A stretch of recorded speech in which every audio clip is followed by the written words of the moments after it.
ফল খাওয়ার সাথে সাথে জান্নাতি লেবাস, জান্নাতি পোশাক যেটা পরাইছিলেন আল্লাহ রব্বুল আলামিন, মাঝখানেটা দিয়ে দিতে গেল না। শরীর থেকে কষ্ট পড়ে গেল।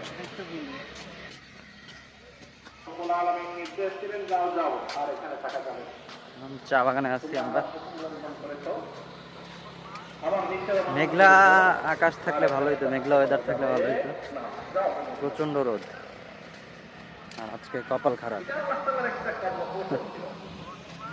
এই জায়গায় তো মূলত সকালে আসার কথা ছিল, বাট এখন বাজে 12:30টার উপরে। ঠান্ডা আছে মোটামুটি ভালোই।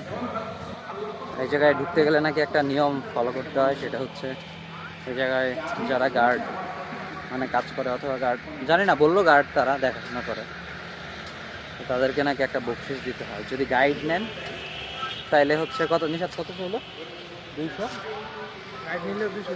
220 টাকা। যদি গাইড নেন তাহলে 220 টাকা, এদিক দিয়ে ঘুরায় দেখাবে আপনাদেরকে।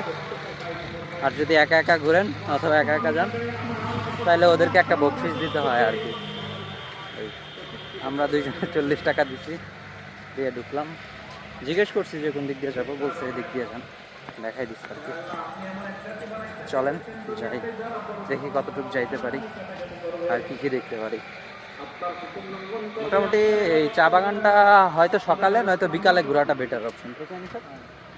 সকালে অথবা বিকালে। আর যদি মেঘলা ওয়েদার থাকে তাহলে আপনি যে কোনো টাইমে আসতে পারেন।